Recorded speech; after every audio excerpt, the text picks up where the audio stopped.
We're just going to take a couple of minutes just to let people arrive before we get started.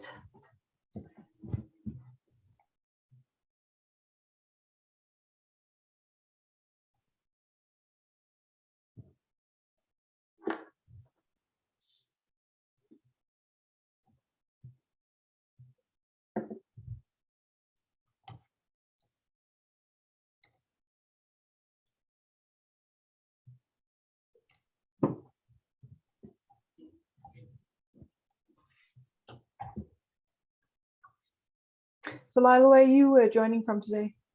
Are you in Vernon? I'm in Vernon, that's correct, yeah.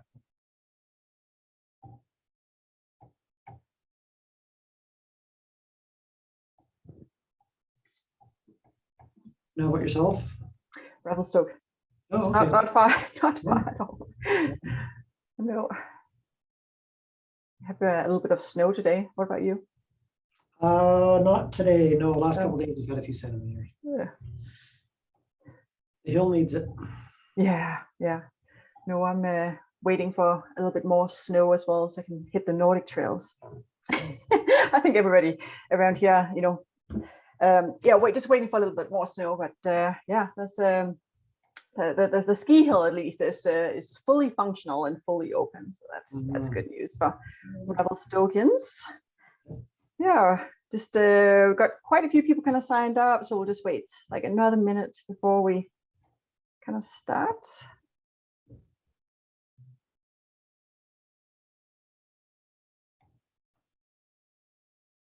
But yeah, no, why don't we just let's get going. Hello everybody, and welcome to our 5th webinar of 2021. Today we're going to hear more about resource roads in BC.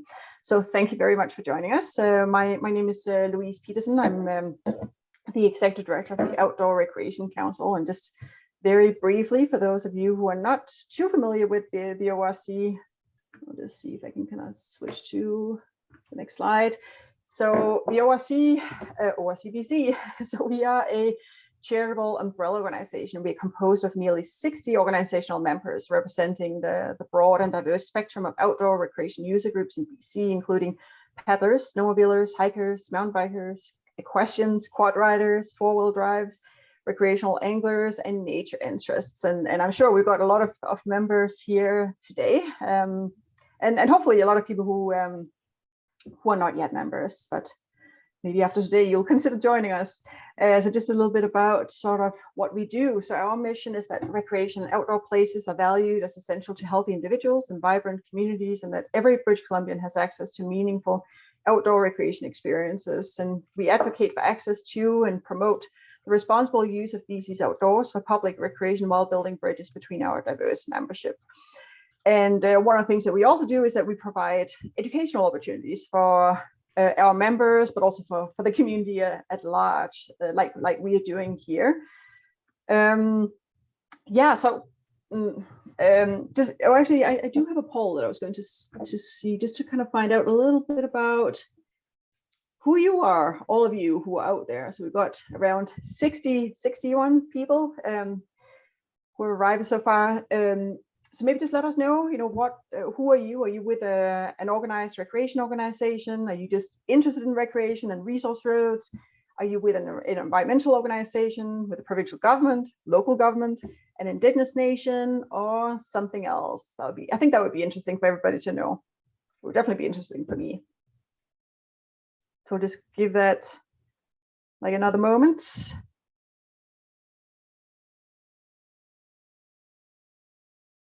So yeah, I don't think you can see how this is all unfolding. So I'll just sort of end it here. I'll end the poll. So looks like, well, most of you are from a recreation organization, or you are somebody who is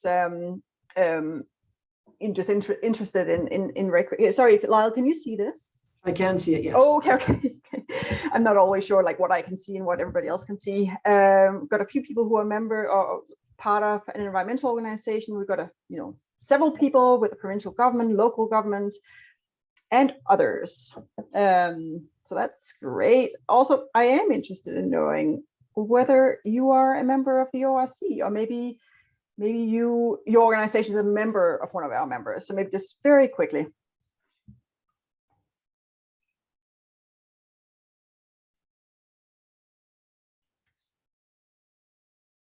And I was a little cheeky, so I said like, no, not yet.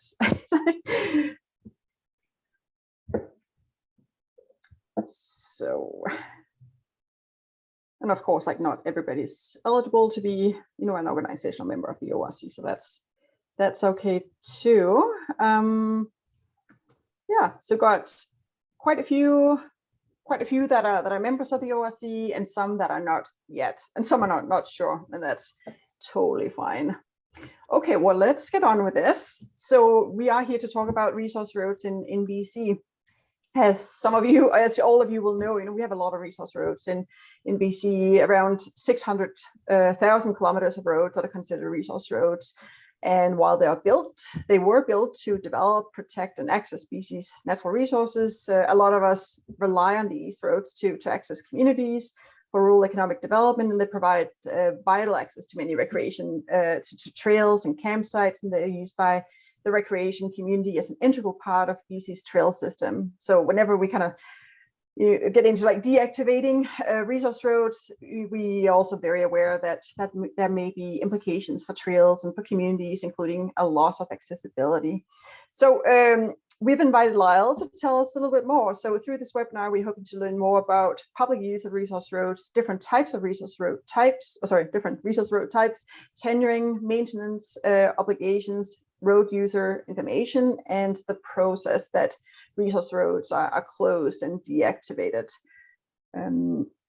So I'm just going to do a very brief introduction to Lyle. Unfortunately, Wayne was not able to join us today, so Lyle is here on his own. So Lyle Knight is the manager of legislation and policy. He's with the engineering branch within Rural Opportunities, Tenures, and engineering, the engineering division of FLNRORD. Lyle has been with the ministry since 1991, and he's been with the road program since around 1995. And he's based out of the Vernon office. Yeah, so Lyle, I will stop sharing and I will hand it over to you. Yeah, thank you. All right, so I think the intro pretty much covered off where I am and how long I've been with the ministry. Definitely a long career with the roads program, and so I've got a good understanding of how it works around the province. And provincially, our engineering branch, we've got staff out in Smithers, Prince George, Kamloops, Nanaimo, Nelson, Williams Lake, so spread around the province with 43 both professional and technical engineer types that help the resource districts with their road management. So I'll start sharing the presentation deck here and we can get going. I should just say too, I see that some of you have either post questions or comments. Actually, I haven't looked at them yet. I'm sorry about that. But yeah, definitely, there's going to be lots of time to ask Lyle some questions after his presentation is over. So please put those directly in the chat box, and we'll try to address them all afterwards. And also just letting you know, it might be obvious, but yeah, we are recording this webinar. So within 24 hours, you can be sure to receive an email from me with the recording and a few notes. Yeah. So sorry, that was it. I just wanted to kind of mention that. Yeah, thanks, Louise. And I just want to confirm, can folks see my screen okay?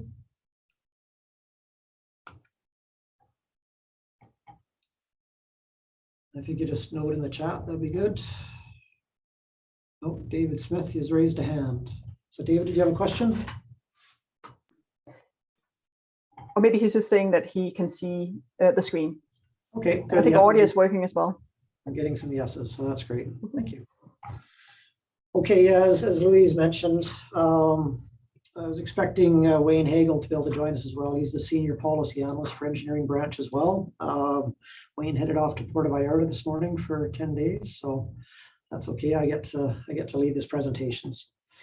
I'll just move on to the next slide. As Louise mentioned, we'll definitely walk through resource road types today.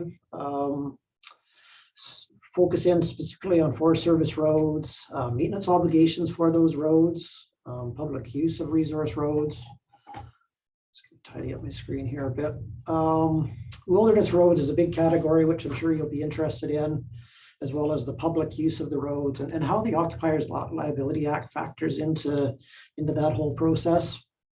Resource road closures and deactivation certainly is a hot topic for folks that want to get into the backcountry, and non-status roads. It's a interesting issue because we've got so many of them around the province, and people quite often wonder, what any particular road out on the land base, how it's represented through a tenure, or if it's just essentially vacant crown land.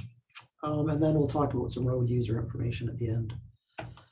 I will stop at the end of each slide. We've got about an hour, so that's great. And if you have any questions along the way, please just raise your hand, and maybe Louise can let me know if somebody's got a question. And I don't mind stopping after each slide too, just while the questions are fresh.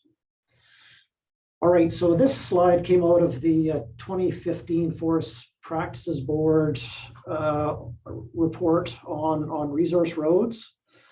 And so it's a nice clean sort of graphic in terms of how resource roads are represented across the province. And so Louise, you spoke about the 600,000 kilometer portion in green that represents the dirt roads on the land base. And then above that is the other 200,000 kilometers of other roads, the municipal roads, the highways and rural side roads, as well as the federal park and provincial roads. And so of the 600,000 kilometers, I'll start at about 12 o'clock and we'll work around it clockwise.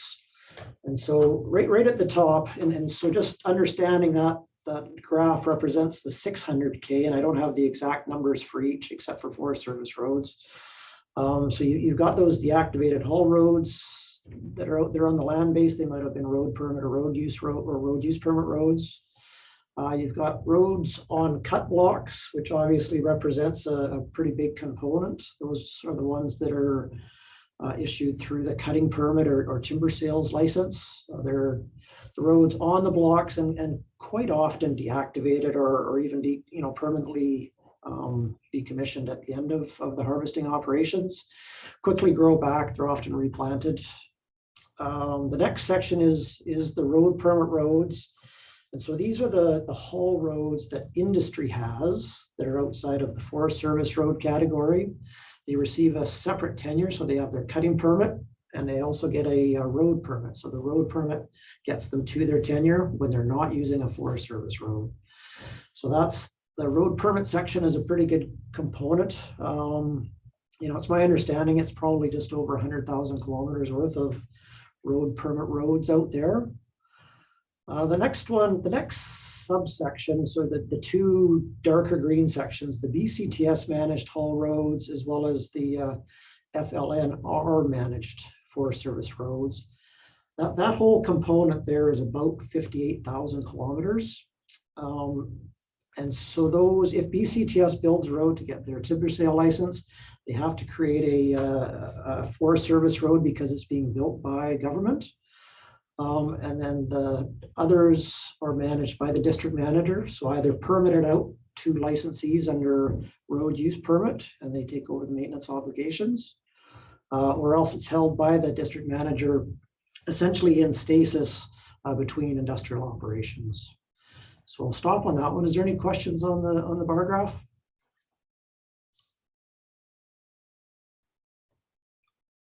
Okay. So this is sort of my primary focus. This is where the majority of my branch's efforts are spent. It's on the Forest Service road network. We don't worry so much about the road permits that industry's looking after. I see a question there from Joe. Is there a map indicating the type of road? So typically not. You essentially have to go into a district office and they can usually tell you. The BC Outdoor, the Backroads map book quite often names Forest Service roads, but otherwise it's pretty hard to tell. And then we'll talk about wilderness roads here in a minute. So Wayne, we'll get back to that one.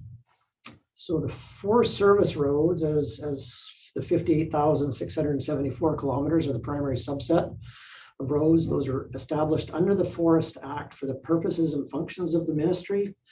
So as you may know, that's the industrial purpose.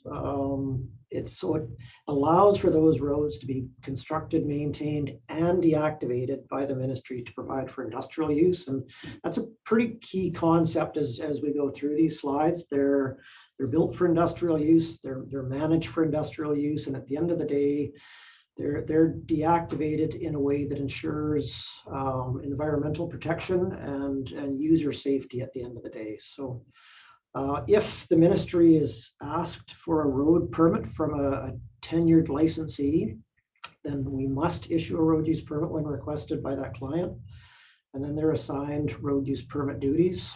So in most roads, there'll be a primary maintainer. So that's decided by the resource district. It's the folks that have got the biggest tenure, typically the longest interest in that area, and they get those primary maintenance duties. And then all secondary industrial users are expected to contribute towards that maintenance to the primary as they do the maintenance. So they typically end up with an agreement in the background.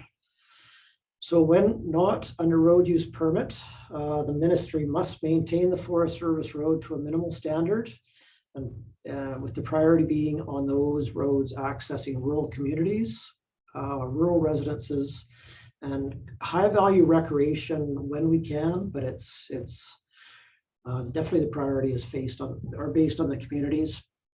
Typically ones like the Inchutch, Zabalis, Seymour Arm, those roads of our limited operational maintenance budget, they get sort of the primary focus.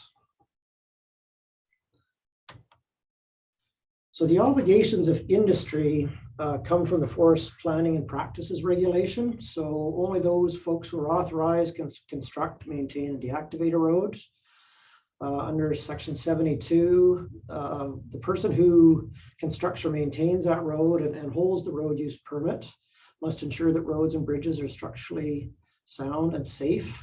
Roads and bridges are structurally sound and safe for use by industrial users.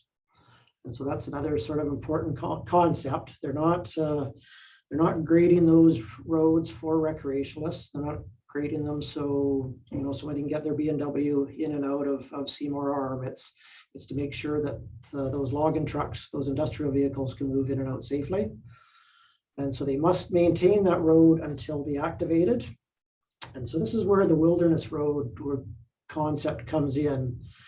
So this really is the ability for industry or government, so that in this case, the district manager, whoever holds that road, either under permit or the district manager for government, they can maintain it to a level that's looking out for the environment, making sure it's safe for other users. But it doesn't have to be maintained like we often think of highways being maintained. So it doesn't need to be graded. It can be full of potholes. It can be overgrown. But as long as the water is controlled, as long as the various forest resources are protected, that's really all that we need to look out for. Where you cover the criteria for deactivation, is there a notice for deac and is input allowed? Okay, so we can get back to that one. Deactivation is a slide later on. So yeah, an important concept for government, and for industry, where they can hold that road in stasis for a period of time. It remains open. Quite often it seems deactivated because it may have water bars across to manage for water. But at the end of the day, it's just considered a wilderness road. So just to take a little step back, we've got two sort of categories of Forest Service roads within our engineering program. We've got the capitalized road network, which we've talked about. So those are those 12,000 kilometers or so that are serving communities, rural residences, and high value recreation. They remain open pretty much all the time. There could be road instabilities or compromised structures, landslides, and washouts, which we've seen lots of lately, that the road will get closed for a period of time. It's still not a deactivated road, but it's closed by government or industry to make sure that it's not presenting a risk to the users. And then the other part of the network is the non-capitalized network. So it's the remaining 46,000 kilometers or so that are either maintained by industry, at the industrial level, under a road use permit, or it's being held in stasis by government or industry to that wilderness level, or 3, it's either deactivated or retired. So right now we've sort of got the level of Forest Service roads, the numbers continue to increase every year, and it becomes harder and harder to get roads off of the books, just because once a road is open, folks have got lots of interest in terms of resources they want to get to. So I'll touch on that in a few slides from now. So the minimum standard of maintenance for wilderness maintenance like I said, it does not guarantee motor vehicle access. It typically excludes surface and structural maintenance unless there will be material and adverse effects on the forest resources. So essentially, it looks after these 2 things after the FPPR 79.6, in that the structural integrity of the road prism and clearing width is protected. So that's, basically ditch to fill to make sure that that structural integrity isn't compromised. There's no cracks in it. There's no washouts. And then part B of that is just that the drainage systems are functional. So making sure that the ditches are clear, the culverts are working properly, both cross stream and stream culverts.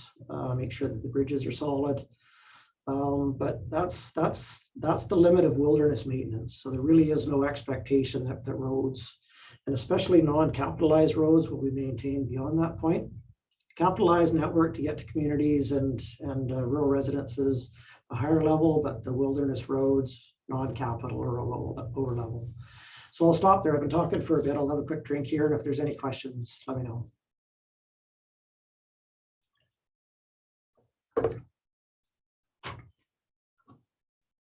Okay, I'll move on to the next slide. So the public use of resource roads. So as you can know and expect, we don't have the ability to maintain all roads to the backcountry when industry is not active, and roads don't have a licensee with maintenance obligations. So it's interesting, having been around the program for 30 years, I've seen it go through the peaks and valleys of industrial activity. And back in the day when industry was quite a bit more active, there was certainly it seemed like all of the roads were maintained to a lot higher level. But as there is less industrial activity going on, and they're a bit more strategic in terms of when and where they're in and out of different areas, it does feel like the roads are at a lower level than they have been in the past. And you put on top of it the wilderness level of maintenance, and that they're being held in this stasis that you have to just drive it commensurate with conditions, but certainly no expectations of maintenance. And so Bill has asked, does ability mean funding? Yeah, I think that's probably the primary piece of it. We do have a limited budget. The capital budget, we talked about capital roads before, sits at about 13 million. And that's for managing the primary infrastructure, the bridges, the retaining walls. When we have to do large fixes on roads over $100,000, that's what that 13 million is spent on. And we have about the same amount for maintenance between the 23 districts, which gets eroded pretty quick when we look at our funding for amortization, as well as just trying to maintain these roads to both residences and communities. So key is if a road on Crown land is open, it can be used by the public. That's a pretty key expectation, I think, of most folks that use our backcountry. If there's a gate on the road somewhere, it's most often the case that it's most likely private property, as we often see on the island so often. And so this is kind of what I wanted to touch on, this nature of Forest Service roads, because they access these remote areas and popular recreational routes.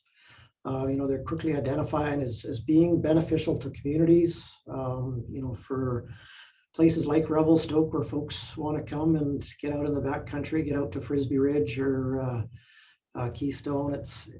There's just so many resources up there that are popular and supporting small communities, let alone small industries like mining, exploration, ranching, and trapping. And it becomes really hard once a road is in place to get them off the books. And I gave a presentation like this to the UBCM a few years ago, and after the presentation, there was a lineup of mayors that wanted to talk about this issue, and half of them wanted all the roads closed, and the other half of them wanted them all open. And it, just all depended sort of where they were from in the province. And it's a hot button topic, and everybody's got an opinion on it. It's not an easy one to sort of find the middle ground. But even in the Okanagan Shuswap, I was the engineering officer here for 5 years, and had a program where I tried to slowly get roads off the books, because we've got 6,000 kilometers of Forest Service roads just in this district. It's the most heavily roaded district in the province. And, I had this program, I called it 50-50-50. So the first year I had planned for 50 kilometers. I'd like to do the prescriptions. The next year I would try and get the contracts out, and then, eventually do the activation works. And the first year that I tried to deactivate any roads, my phone was just ringing off the hook from MPs and MLAs and local politicians that just wanted these roads put back into their original state, because folks had lost access to some of their primary resources. And we'd done our consultation, but as soon as the road is gone, folks quickly come out of the woodwork, and you hear about it in spades. Okay, so this is a sort of a key aspect, the Occupiers Liability Act. And so this was a big, our previous mines minister, Bill Bennett, he was a big advocate for this Occupiers Liability Act, in that he wanted us to keep as many roads open as we could for, at the time he was representing the hard rock miners, the exploratory miners, that they could get out in the backcountry and work their tenures. Ranchers are sort of in the same place, woodlot owners, anybody who doesn't necessarily have the capacity to maintain roads, they still want all of these roads open for resource development.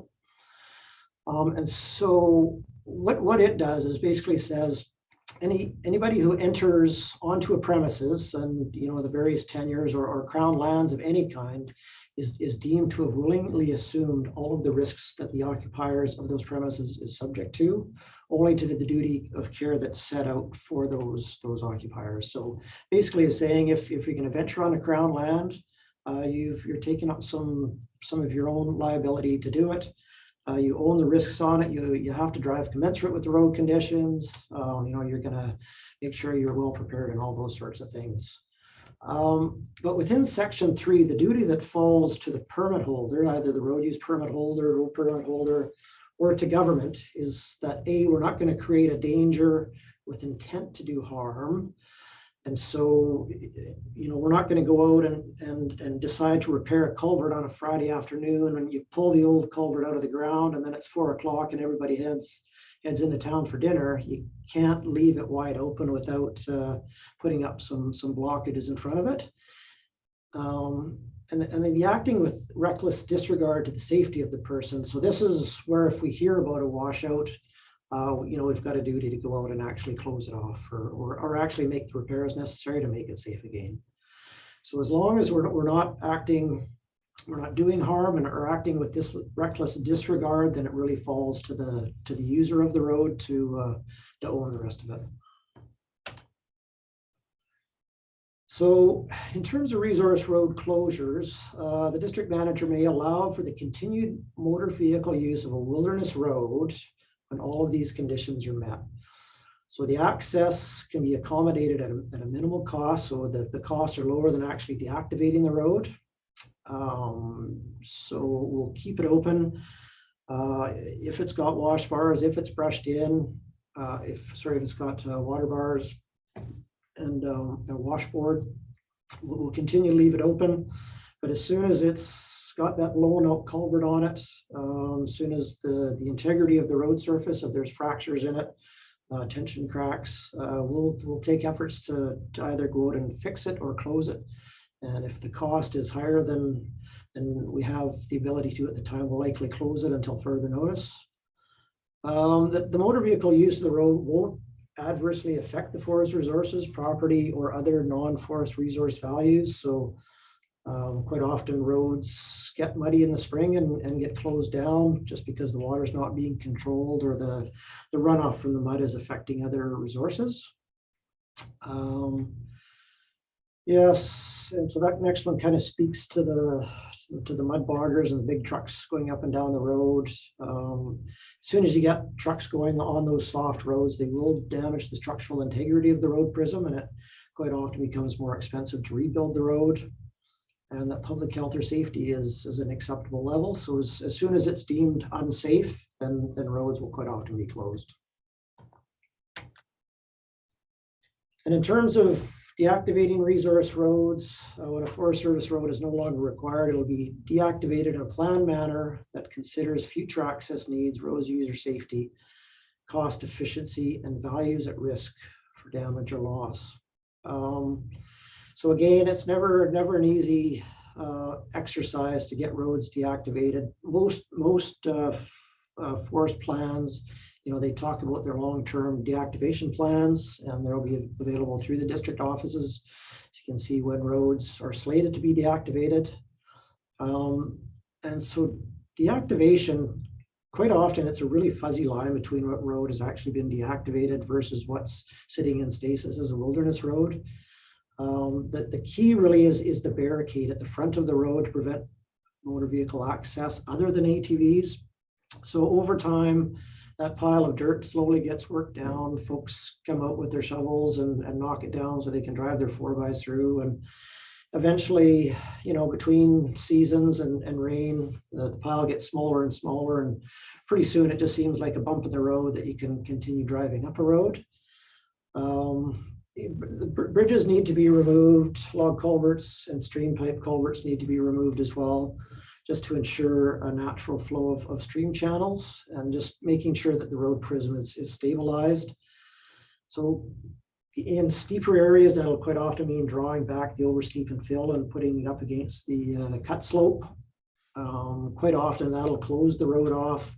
And quite often, a little bit of a path is left so quads and horses and hikers can still get through.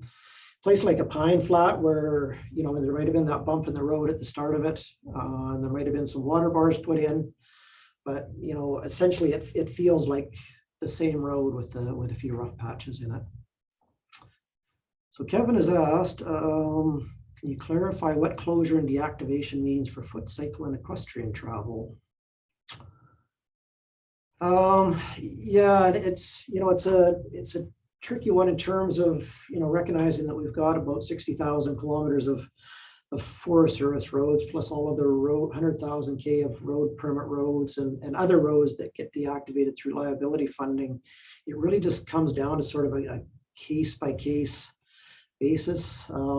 It gets pretty hard to limit access to a particular level, on any particular road, without some pretty deliberate planning, I guess. If it's fully pulled back, if the road, if the oversteep and fill is put against the cut slope, and if there's a narrow trail going through it, it quite often limits access to horses or quads, and maybe the big trucks can't get through. But yeah, it really is sort of case by case. And beyond closure of given roads for reasons strictly, we consider cumulative effects through closing roads. Yeah, and that's a great question, and Louise and I were talking about it before this call. I've been talking with David Oliver with the Wilderness Federation, as well as Wildlife Federation, as well as the Hunters and Trappers Associations. There's lots of conversations going on right now about how limiting access in particular drainages can, protect specific habitats or species at risk. And so it is definitely an ongoing conversation that's going on right now. It's an interesting one from an engineering branch point of view, because we're really the managers of the road. When it comes to the habitat piece, it sort of goes back to the resource stewardship branch and others branches of government that look after that aspect of government's business, and then those plans are built into the forest development plans and the stewardship plans, which the logging companies are they have to meet as part of their tenure. And then finally, non-status roads. And so this is, definitely a big issue for government right now.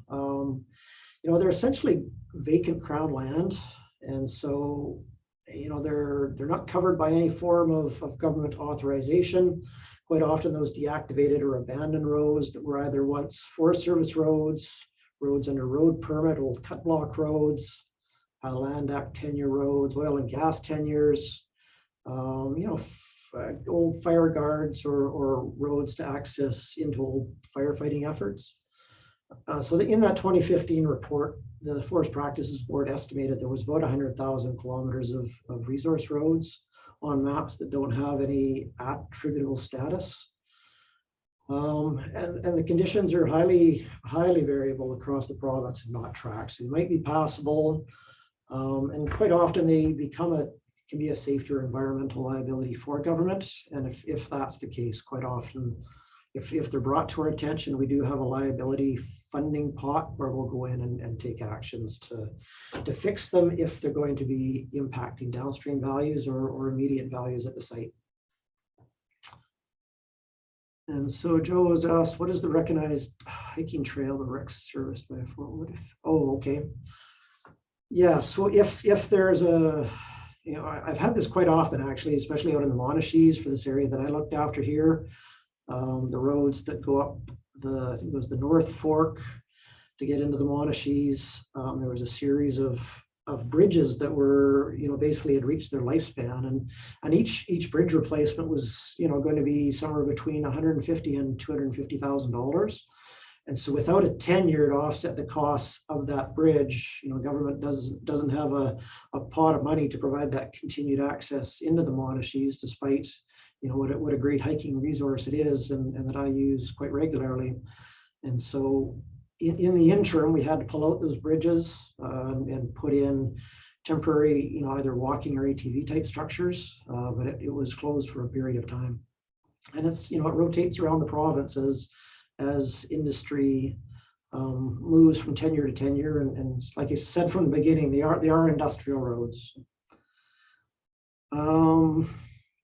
Yeah, so that's a good question in terms of how do you determine if it's a Crown road, a private road, or on a private tenure, First Nations tenure. So yeah, the BC Map Roads books really only go so far in terms of giving you that information. Probably your best source is just to bring a map into a local Services BC office, and typically the local land managers can help identify it for you. So we've just got the recent Bill 23. You may have seen it. It was approved. It got royal assent around, it was about a month ago now, I guess. So I was part of the Natural Resource Road Act. I led that project from 2014 to 2016. It was about 10 years in the making. The Natural Resource Road Act itself, pretty much evolved into aspects of it into Bill 23.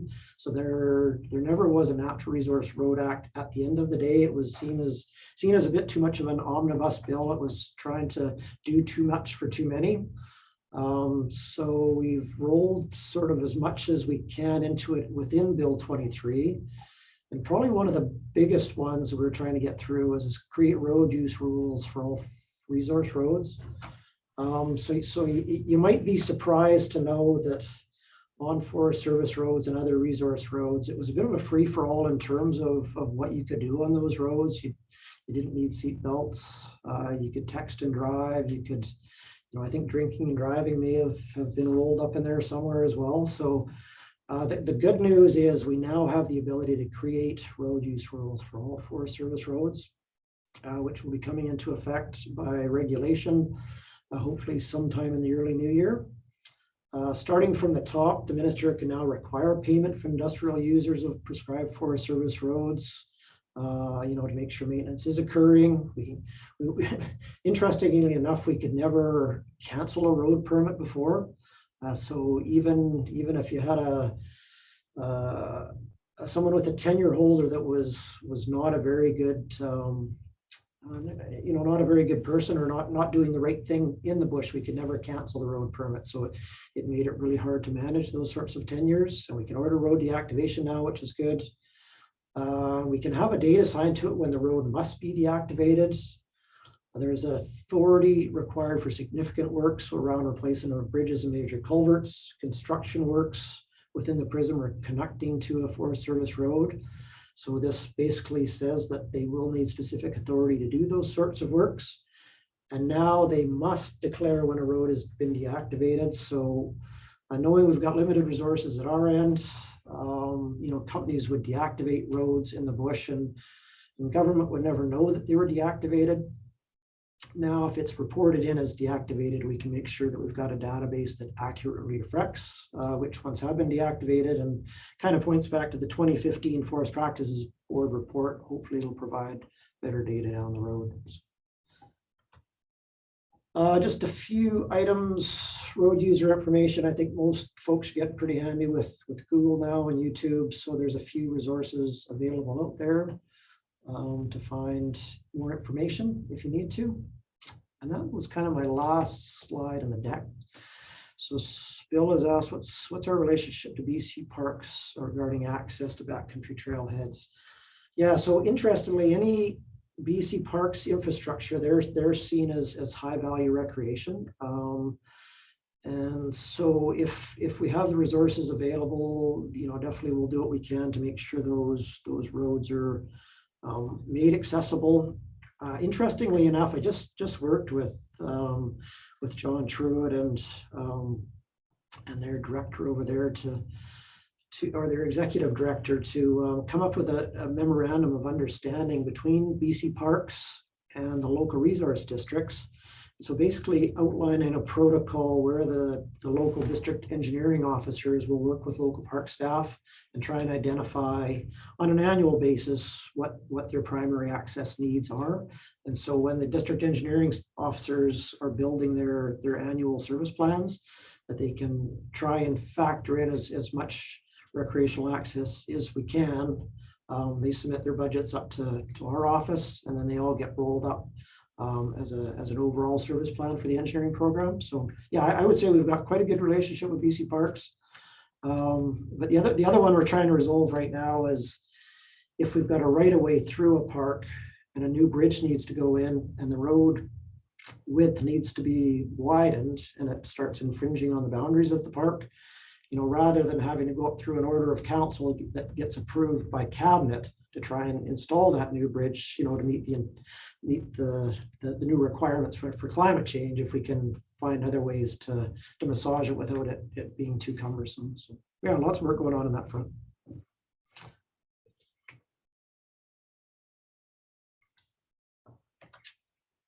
And I'm just going to scroll up here 1 second. So will rec sites and trails designate a wilderness road as a rec trail if an NGO applies? Yeah, it's not be a good one to have Tennessee on the call, and maybe that's one you can take back to Tennessee, Louise. I think for the most part, I think the sites and trails folks are a bit reticent in terms of creating too many trails because they become sort of liabilities for them that they need to manage. But you're saying here the NGO would apply to maintain it. So yeah, that'd be a good question for Tennessee. I can't answer that one directly. And do roads get deactivated for restoration of the natural environment for species at risk? Yes, yeah, so that is the case. And again, it's that for the protection of resource values that we're protecting. So if those have been identified within the forest stewardship plans, then they do get actively deactivated. Yeah. Can you comment on what processes is going to happen with all the backcountry roads that have been destroyed by the recent floods? I can't necessarily. I can comment on it quite generally in that we're doing our response activities right now. District of Chilliwack has closed all of their Forest Service roads. as well as Cascades Forest District around Merritt. They've had huge impacts. Up to Nicola, I heard the Nahatlatch is completely closed down. Our initial flights, have determined that we've lost hundreds of bridges. I mean, it's absolutely mind-blowing in terms of how much access will be lost. And the folks on this call, I think, that live in the Chilliwack districts and the Cascades Forest districts who recreate in those areas are going to notice significant access implications over the short to medium term. At the end of the day, there isn't if it's one of these non-status roads that we talked about, there's no funding for that for sure. If it's a non-capitalized Forest Service road where there's no recreational, high value recreational attributes, especially if there's no cabins associated with it, if it's just trailheads, lakes, hiking trails that may be popular, it could be upwards of years to get back into them. And I'm just trying to think the process we're going through right now. It's, until industry is active in those areas again to offset the costs through their stumpage to rebuild roads. I think the expectation will a lot of those roads may be closed for a long time. So we've been informed. Okay, how can you draw attention to the roads in your area that needs work? So yeah, talk to your local district managers, go into the local resource district office. They can, if they're not already aware of specific road works that need to be done, then they can, at least tell you what their plans are coming up in the future. The ministry is no longer putting financial resources into maintaining rec roads, scrabbling surfaces, and snow removal. Yes, that's essentially correct in that roads that are capitalized, those going to communities and high value, communities, rural residences, and some high value recreation. They will see some funding.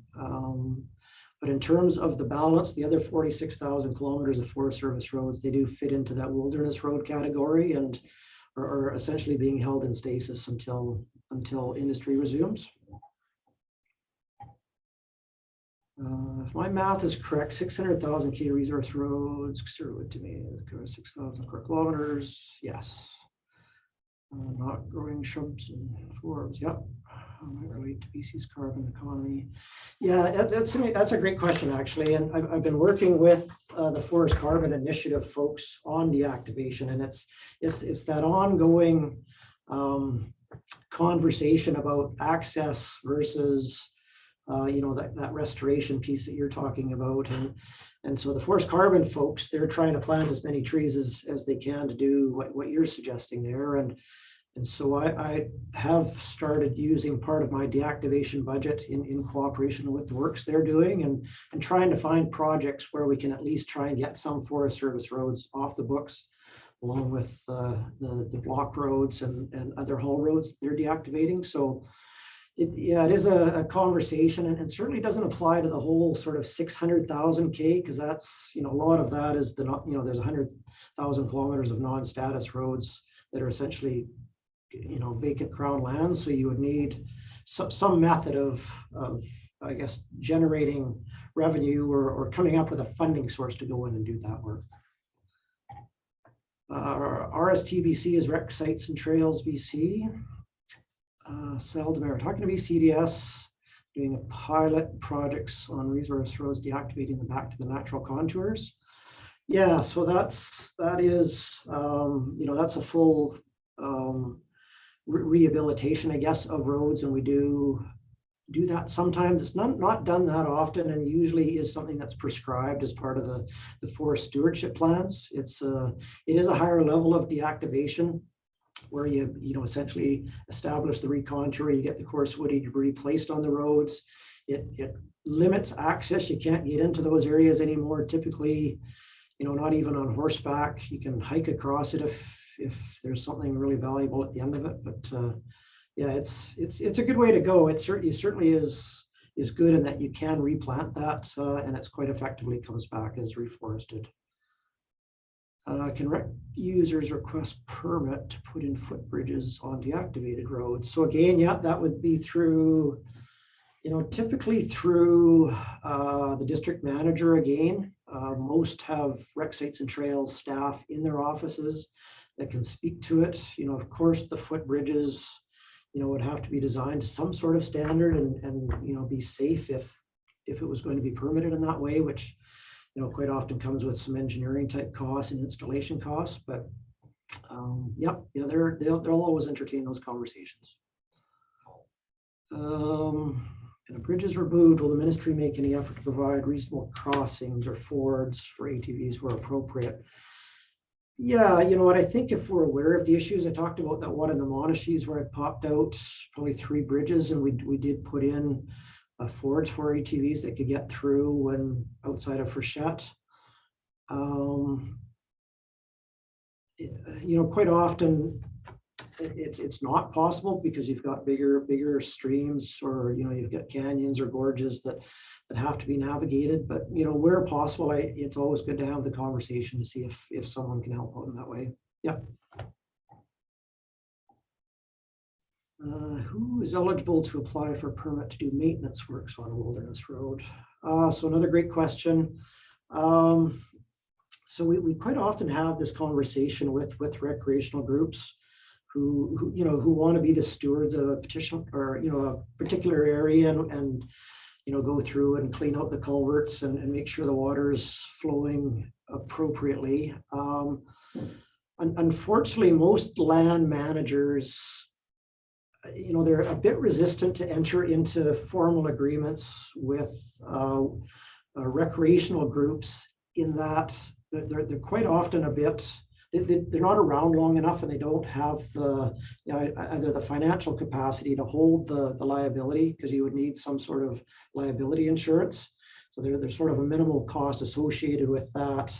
And quite often groups will last 2 or 3 years, and then they kind of, if the road's not deactivated and the group goes away, then the district manager is kind of left holding the responsibility. So industry could have deactivated it on the way out. It's been turned over to a particular recreational group who say they were going to maintain it. They go by the wayside, their members head off in different directions, and then that liability is still hanging over there for the district manager. So it's a tough one for most land managers to sort of reconcile. Quite often enter into agreements with municipalities who, at least they're sort of a broader government organization that would have the capacity to take it over at some point. But it's a bit trickier conversation with the smaller groups. And who is eligible to apply for a permit? Oh, okay, we just talked about that one. So yeah, it typically has to either be industry or some form of government. I've been doing a lot of talking. Louise, did you want to jump in and say anything? Any questions or comments from you? No, I think you did really well. I am interested. I mean, I know that the Forest Practices Board has raised a number of concerns over the years, and one of the concerns is definitely one that we remain concerned about as well. It's just about how do communities or community groups get input before roads are being deactivated. Like, what does that? Maybe you can just kind of spell that out. What does that process look like? How is it being advertised? Just to kind of make sure that we don't miss opportunities. And also, like the new bill, or it's now received royal consent or assent, but the one that was known as Bill 23. Does that change that? Does that improve?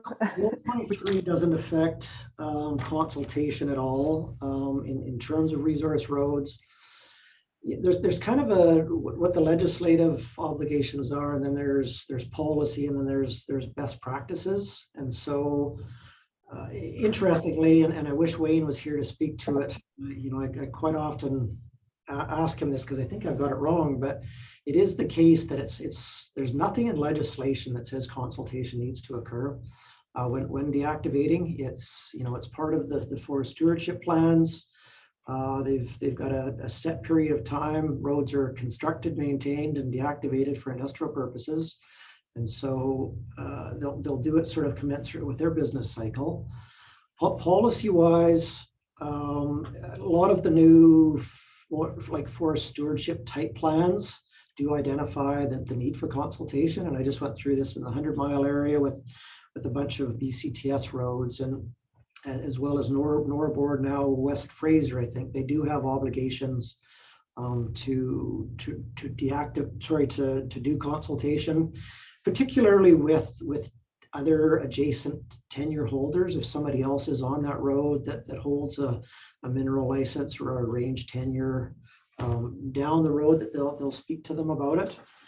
And in terms of best practices, I mean, for myself, I would put up signs on the road a year in advance. It would get posted on our local district websites that the road was going to be deactivated.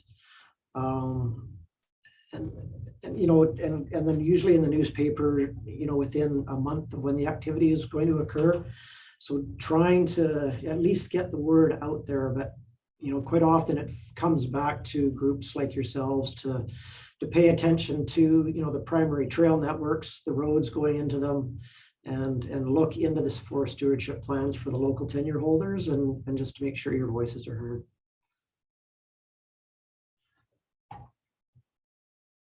Let's have a look here. Any thought given to maintaining a designation of network forest fire alternate escape routes when traditional highways are cut off? North Fork Valley evacuation becomes unavailable to Grand Forks. Yeah, it's an ongoing conversation too, and certainly communities around the province are seeking for those egress routes. Last year, some of your members may or may not know that a secondary route was built out of the Kluskus Reserve out near Nazco. We've put a 45-meter bridge across the Blackwater River, and they can now get out to Vanderhoof. And the Anaheim band folks are seeking the same sort of egress now. Both communities, I think, have been evacuated 5 times in the last 7 years, and looking for other ways out. So yeah, I mean, highways, as long as there's sort of one paved route in and out, it's a hard one for government to provide secondary accesses for all of the communities that would want one. Especially when it comes to snow plowing. I know locally Silver Star would like one, Big White would like one. Sun Peaks does have a back route, but it's not plowed in the winter. And yeah, there's an endless list of trying to identify and create those routes. So it's definitely not something that government takes lightly, and at the cost, it's tough to achieve. Yeah, especially for the ongoing maintenance. How to use IMAP? Yeah, that's a good one too. And I'll send you another link as well, Louise, and it's some of the resource districts down at the coast have started using it. And basically it's an interactive website of all the resource roads that show where the closures are, where the hazards are, and it's being maintained quite well. It's slowly sort of trickling out, but it's piloting down at the coast right now. And is it like a wiki style kind of collaboration, or is it maintained by the Ministry of Maintained by industry and government? Yeah. Yeah, please send me a link to that so I can share that. And that was actually a suggestion of the Forest Practices Board in 2015 as well, is that sort of wiki style approach.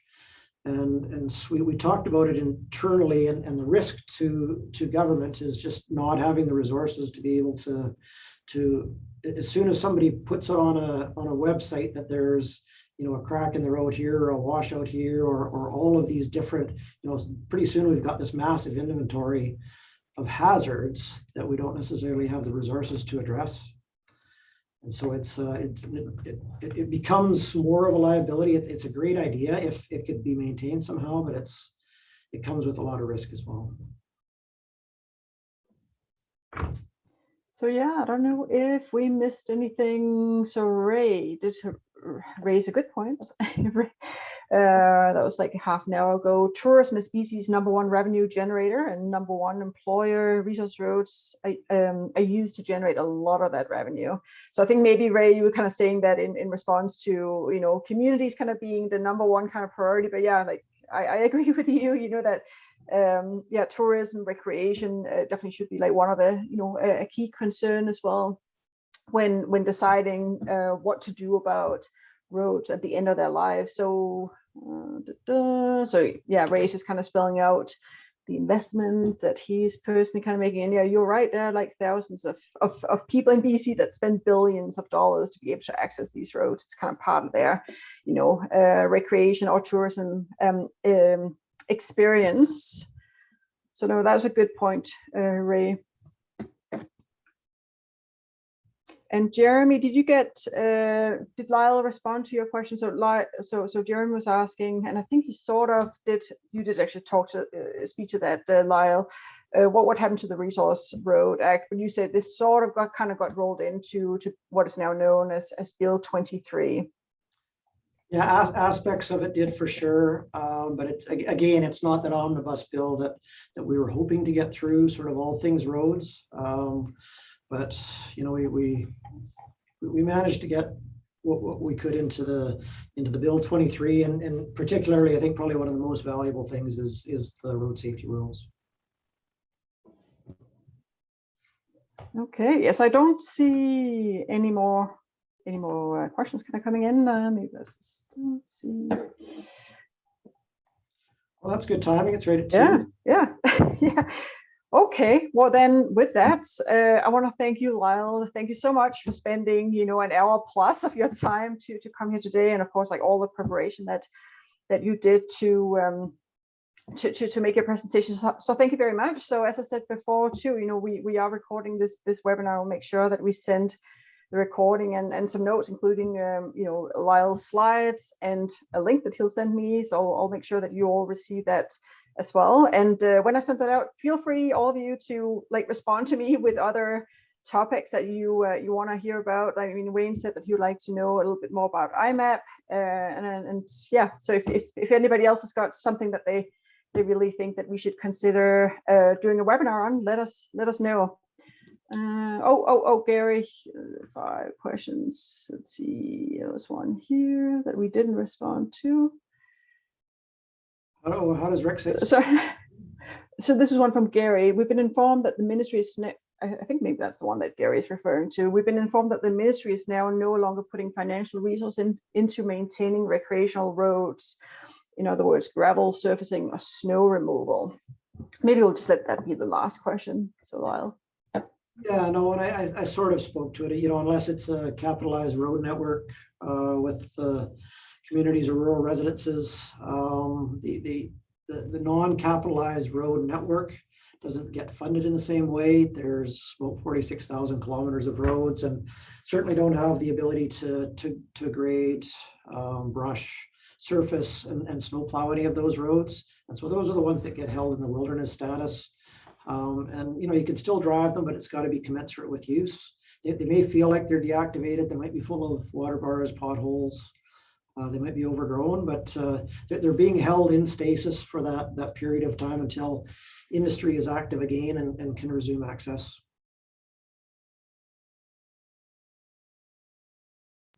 Okay, great. Well, let's conclude that. Let's conclude this webinar then with that question and your answers to that. So thank you very much, Lyle. Thanks again for joining us today, and thank you to all of you for being with us here today as well. So yeah, hopefully see you again at our next webinar. Okay, bye, Lyle. Bye.